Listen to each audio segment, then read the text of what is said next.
Fala galerinha, eu vim dar mais uma aula para vocês e como esse vídeo ele não é destinado apenas para os meus alunos do ensino médio, eu vou estar me apresentando rapidinho. Meu nome é Rafaela Molina, eu sou professora de História da Rede Pública de São Paulo e militante pela educação pública no nosso país e sou mestre em História pela Universidade Federal de São Paulo e hoje eu vim gravar uma aula ou uma conversa, um bate-papo, para a gente pensar sobre isso que está sendo divulgado e falado o tempo todo nas redes sociais. De repente, virou moda. De repente, todo mundo virou antifascista. Ninguém tira o trono do estudar. Ninguém é o dono do que a vida dá. Mas o que será que significa fascismo? O que será que significa antifascismo? A gente precisa entender conceitualmente onde se encaixa essa ideologia dentro do campo político, dentro do campo ideológico, para que a gente possa nos assumir como antifascista. Para isso a gente tem que entender o que foi o fascismo. Então a nossa aula de hoje, o título da aula é Regimes Totalitários e a Gênese do Nazifascismo. Uma breve discussão conceitual. Ou seja, eu não vou estar aqui hoje apresentando para vocês fatos históricos sobre como foi o surgimento ou a expansão e o crescimento da ideologia nazifascista na Europa. Nós vamos ter uma discussão aqui conceitual. Nós vamos falar sobre um pouco de historiografia e conceitos. Então é uma aula é um movimento ideológico abstrato. Tá? Então vai ser uma aula bem abstrata, porque vai ser conceitual, mas ela vai ser a base para que a gente possa entender o que de fato é o fascismo. Num tempo em que, no ano de 2020, nesse ano pandemônico que nós estamos vivendo, onde o nazifascismo, você se declarar neonazista, se você se declarar fascista, virou liberdade de expressão, você divulgar fake news virou liberdade de expressão. E, por outro lado, você lutar contra o fascismo, você ser antifascista, virou ato de terrorismo. Então, esse ano está tudo muito complicado, está tudo muito contraditório, né? E a gente precisa entender, então, o que significa de fato o fascismo. E para a gente pensar e provocar vocês um pouco para essa discussão, o antifascismo não é algo apenas abstrato. Ser antifa, como todo mundo está se colocando aí, ser antifa precisa estar ligado com políticas públicas e precisa ter cuidado com a despolitização desse termo, a despolitização desse conceito. Não é algo apenas moral. A gente não vai estar falando apenas não é uma questão de moralidade. É uma questão ideológica e acima de tudo, um posicionamento político. Pessoal, é lindo, maravilhoso ver essa popularização do termo antifascismo, as pessoas se identificando com isso. É maravilhoso, nós historiadores, nós educadores, precisamos nos apropriar disso, usando aqui as redes sociais e todos os meios de comunicação, para que a gente possa conscientizar as pessoas da importância de serem mesmo antifascistas. Então que bom que isso está na moda, é uma moda boa, que isso perdure por muito tempo. Só que não basta ser uma moda, precisa ser uma moda consciente. As pessoas têm que ter consciência do que elas estão propagando nas redes sociais, precisa ter consciência do que significa o fascismo e o antifascismo, para que a gente não corra o risco de esvaziar o conceito de todo o seu significado e a sua praxis política, A gente não pode cometer esse erro, mas assim, é lindo, é incrível ver as pessoas se movimentando e se manifestando como antifascista. Então, vamos entender um pouquinho nessa aula o que é fascismo e o que é ser antifa. Partindo da discussão do pós-Primeira Guerra Mundial, conteúdo que já foi estudado, nós vamos entender agora o chamado período entre guerras, que a historiografia chama de período entre guerras, que a partir de 1919, depois da Primeira Guerra Mundial, até 1939, o início da Segunda Guerra Mundial. E esse período entre guerras, ele precisa ser entendido como um momento de desestabilização na Europa.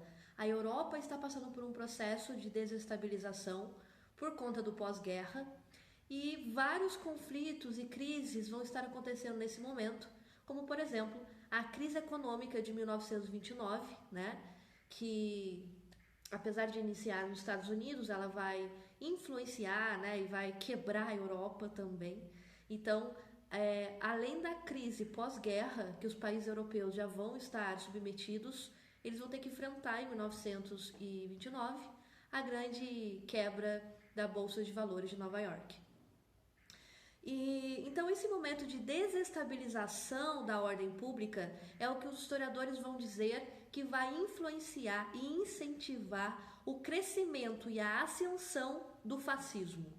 É nesse contexto, é nesse momento histórico que o fascismo passa a criar, a ganhar formas na Europa, a ganhar formas políticas e se tornando, né, primeiro ideais políticos e depois eles vão se transformar, vão se concretizar em regimes políticos, né, como o caso do fascismo na Itália e o caso do nazismo na Alemanha.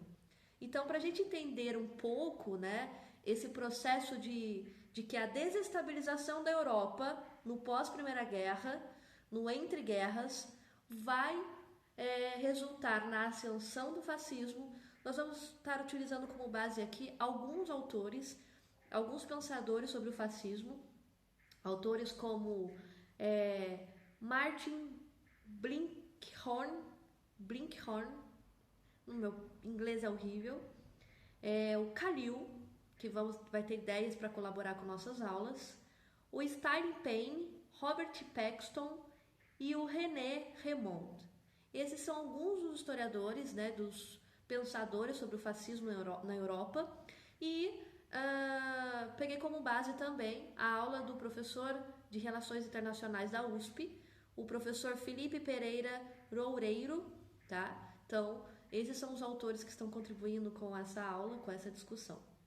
Bom, então, após a gente compreender essa desestabilização da Europa e a ascensão do fascismo, nós temos que compreender que esse período entre guerras vai estar passando pela crise, então, a grande crise econômica, uma grande crise política que vai ser gerada por essa crise econômica e, além disso, lá em 1917, ainda durante a Primeira Guerra, nós vamos ter o início da chamada Revolução Russa, né? Da Revolução Socialista. Então, nós temos aqui o início e o desenvolvimento, a ascensão da União Soviética, né? Então, essa Revolução Socialista, essa Revolução Soviética, ela vai se colocar como uma ameaça ao capitalismo da época, e o capitalismo da época já estava em crise, né? Nós estávamos passando pela crise do liberalismo, e junto com isso, essa nova alternativa que surge, que é a alternativa soviética do Estado, do capital e das organizações de trabalho, né? Mas isso será assunto para outra aula. Então, esse período entre guerras é marcado por esses acontecimentos. Ele é um momento de conflitos na Europa e é um momento de descrença com a democracia. As pessoas não estão mais acreditando no processo democrático.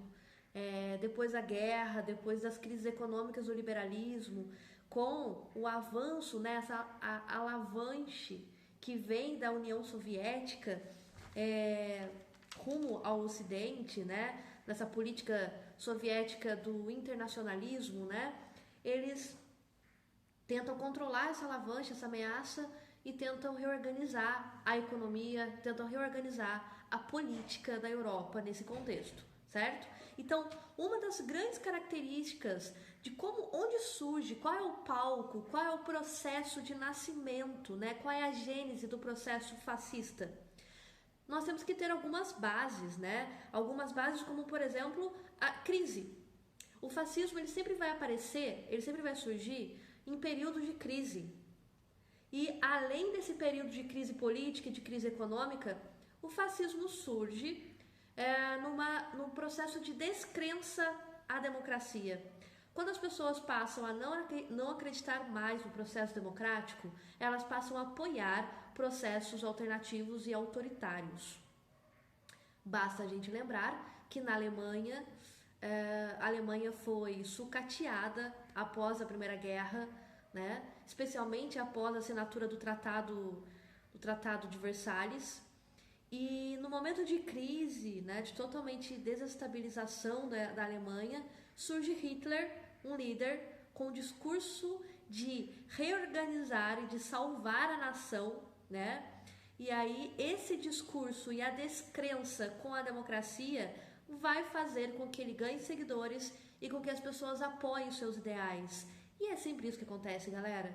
Momento de crise política, crise econômica, normalmente vai surgir um líder, uma proposta de governo, e essa proposta ela vai desconsiderar, vai ser uma proposta antidemocrática, e aí que surge o líder fascista.